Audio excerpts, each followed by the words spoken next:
Hello students, welcome back to our social science class.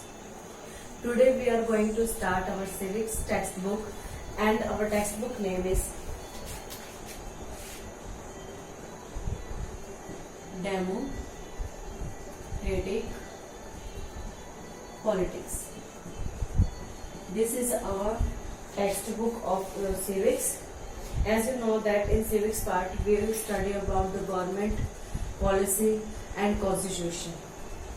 Okay, and the first chapter of this textbook is chapter name is what is democracy, why democracy.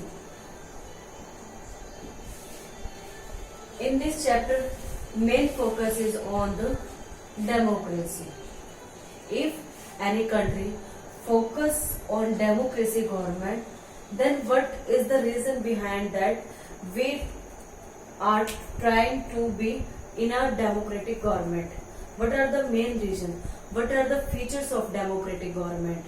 If something good, that's why people follow the democratic government, and why democratic government? We will find out the answer of the two questions. First is democracy and second one is why democracy. First of all, we have to know about the meaning of democracy. Democracy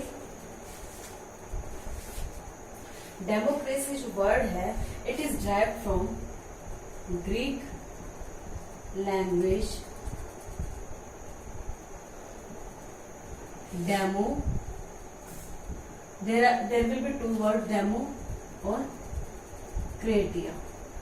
Okay, first is demo, second word is kratia. Demo means people, kratia means rule. It's a type of government where people will be ruled. If you can say that in a monarchy system there is also people who run any country, okay, but in democracy people rule. Okay, there are two types of government. First is democratic, second one is undemocratic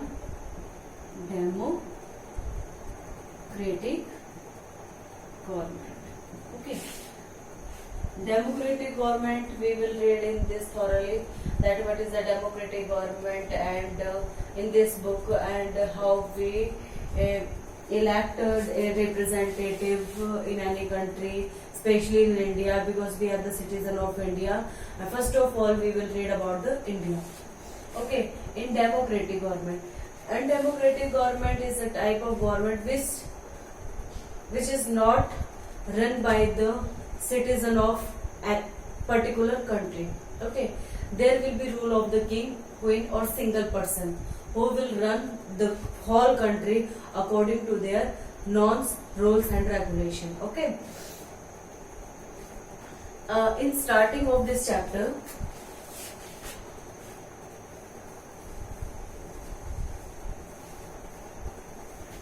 starting chapter में आप study करोगे, जब thoroughly read करोगे आप इस focus करोगे कि there will be a discussion between Mary and her teacher. Okay, Mary want to know about the democratic government. Which type of government will be defined as this is a particular democratic government. Okay, there is she want to know about the foolproof meaning of the democratic government.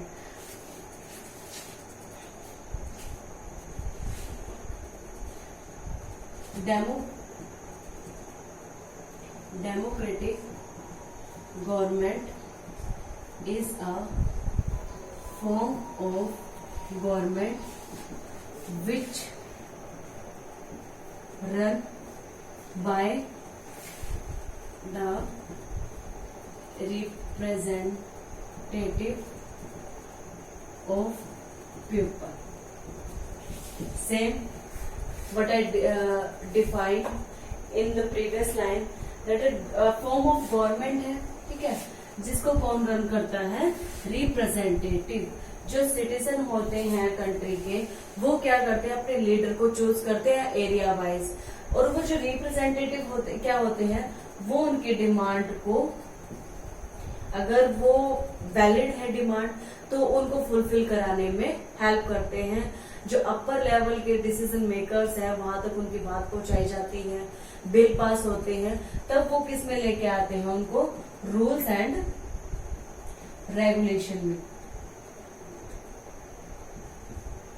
Okay, Abraham Lincoln also defined the democracy government. Here is the three important words which he explained in his definition. First is of the people. Second is for the people. Third one is by the people. Okay. First is of the people. जो government है वो किन के लिए बनाई गई है? वहां के सिटीजन के लिए बनाई गई है. मेन पर्पस क्या है रिप्रेजेंटेटिव का? कि वहां के जो सिटीजन है उनकी डिमांड को वो फुलफिल कर सके. ओके, वहां पर किसी तरह की भी इनइक्वालिटी ना हो. अगर इनइक्वालिटी है तो उसको टाइम पे रिमूव किया जा सके. फॉर द पीपल किन के लिए है? सिटीजन के लिए. किन की है? सिटीजन की है. बाय द पीपल, और वो जो रिप्रेजेंटेटिव होते हैं वो वर्क भी किन के लिए करेंगे? सिटीजन के लिए करेंगे. ऑफ द पीपल, सिटीजन की गवर्नमेंट है, सिटीजन के लिए है, और किन के लिए, किन के द्वारा है? सिटीजन के द्वारा. By the people. Okay, this is the definition of our democratic government. Now we will discuss about the features of democracy. I hope you understood the meaning of democracy government. First is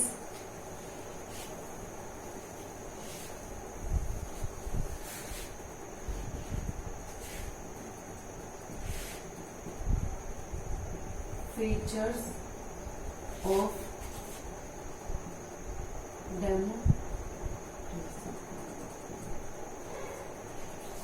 features, qualities क्या है democracy government की? अब कोई area है, कोई country है, वो democratic government को ही फॉलो क्यों करते हैं? बिकॉज उसमें क्या है? क्वालिटीज है. वो किन के लिए वर्क करती है? सिटीजन के लिए वर्क करती है. जो फर्स्ट इंपॉर्टेंट जो क्वालिटीज है वो क्या है? Who the rulers. First is who the rulers.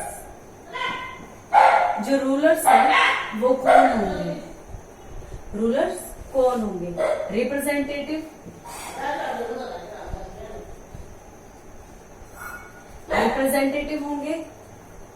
Okay, अब रिप्रेजेंटेटिव है तो वो क्या करते हैं? उनके लिए भी क्या रखे गए हैं हमारे कॉन्स्टिट्यूशन में? क्राइटेरिया रखे हुए हैं. क्या रखे हुए? क्राइटेरिया रखे हुए हैं. अब जैसे क्या होते हैं, डिफरेंट लेवल पे क्या होते हैं?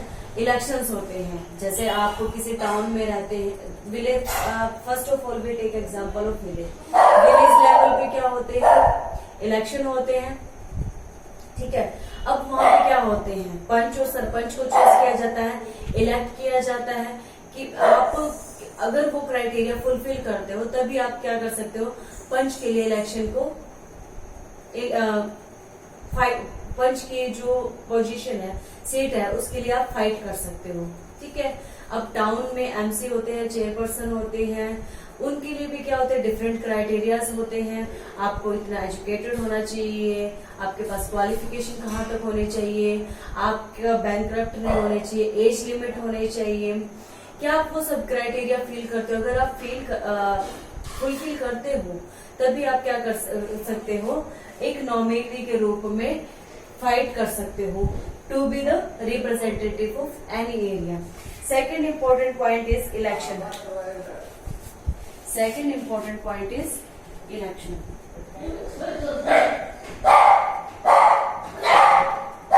First important point is election. What type of process you will follow to elect your representative? अब किस लेवल पर इलेक्शन हो रही है? अब विलेज लेवल पे इलेक्शन है, डिस्ट्रिक्ट लेवल पे है, स्टेट लेवल पे है, या फिर नेशनल लेवल पे है. सेंट्रल गवर्नमेंट के लिए, स्टेट गवर्नमेंट के लिए, विलेज लेवल के लिए डिफरेंट टाइप के जो इलेक्शन होते हैं उनके लिए क्या होते हैं, डिफरेंट प्रोसेसेस को फॉलो किया जाता है. और what condition must be fulfilled, आप कंडीशन क्या होनी चाहिए? कंडीशन क्या होनी चाहिए इलेक्शन के लिए? सबसे पहले जो इम्पोर्टेंट पॉइंट ये है कि आप इलेक्शन जो होते हैं पर्टिकुलर टाइम में होते हैं. 5 ईयर का क्या होता है, इसमें टेन्योर होता है. ओके, 5 ईयर का क्या होता है, टेन्योर होता है. 5 ईयर जैसे ही कंप्लीट हो जाती है, इलेक्शन प्रोसेस स्टार्ट हो जाती है. आपको डिफरेंट जो स्टेप बाय स्टेप क्या होते हैं, आपको प्रोसेस को क्या करना होता है, फॉलो करना होता है.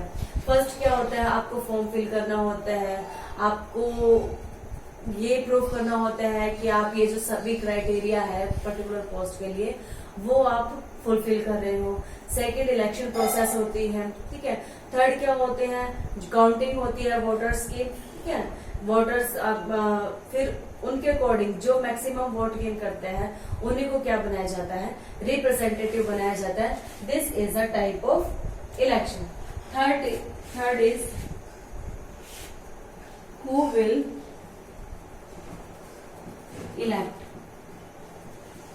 अब क्या है, नॉमिनी भी हमें मिल गए हैं, इलेक्शन प्रोसेस भी स्टार्ट हो गया है.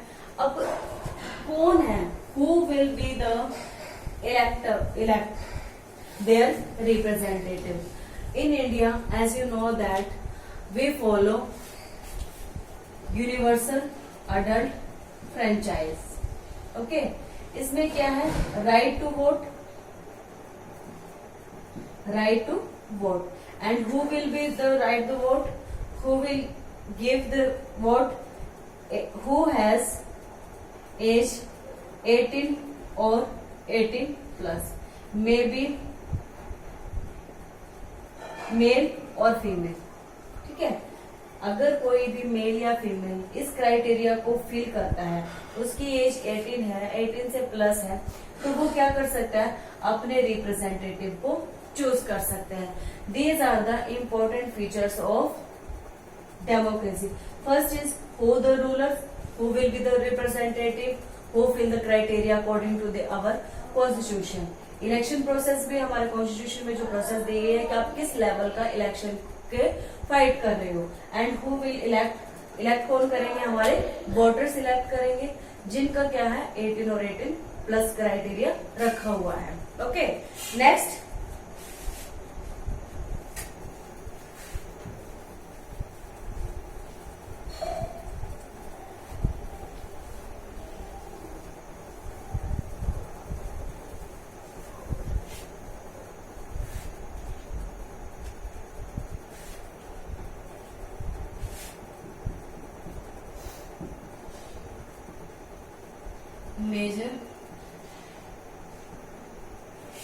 मेजर डिसीजन के बारे में हम इसमें स्टडी करेंगे.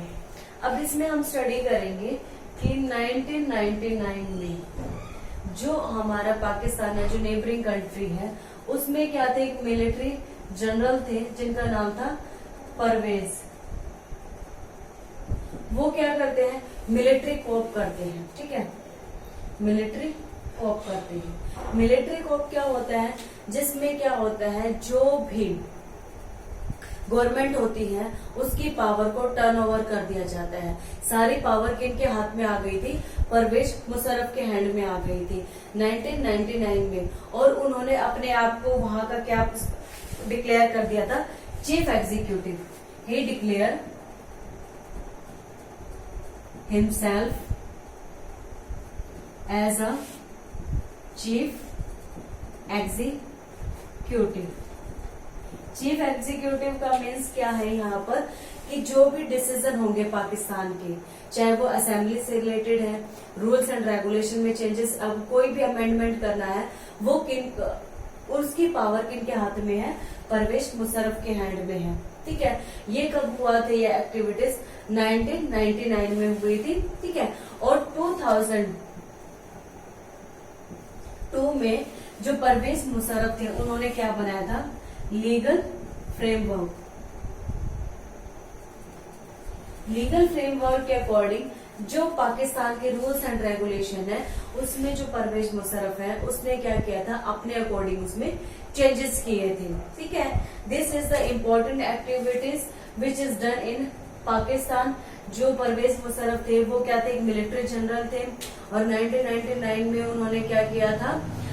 अपने आप को चीफ एग्जीक्यूटिव डिक्लेयर कर दिया था और 2002 में उन्होंने क्या बनाया था? लीगल फ्रेमवर्क बनाया था, जिसमें क्या था? उन्होंने बहुत सारे अमेंडमेंट किए थे पाकिस्तान के रूल्स एंड रेगुलेशन में। अब यहाँ पे जो इम्पोर्टेंट वर्ड है रेफरेंडम, जब आप चैप्टर रीड करेंगे तो ये वर्ड आएगा referendum. What is the meaning of referendum? Referendum के अंदर हम क्या लेते हैं कि यहाँ पर जो वोटर्स होते हैं वो यस और नो में क्या करते हैं? वोट देते हैं। ओके, और इसी का जो बेनिफिट था वो किसको मिला था? परवेज मुशर्रफ को मिला था।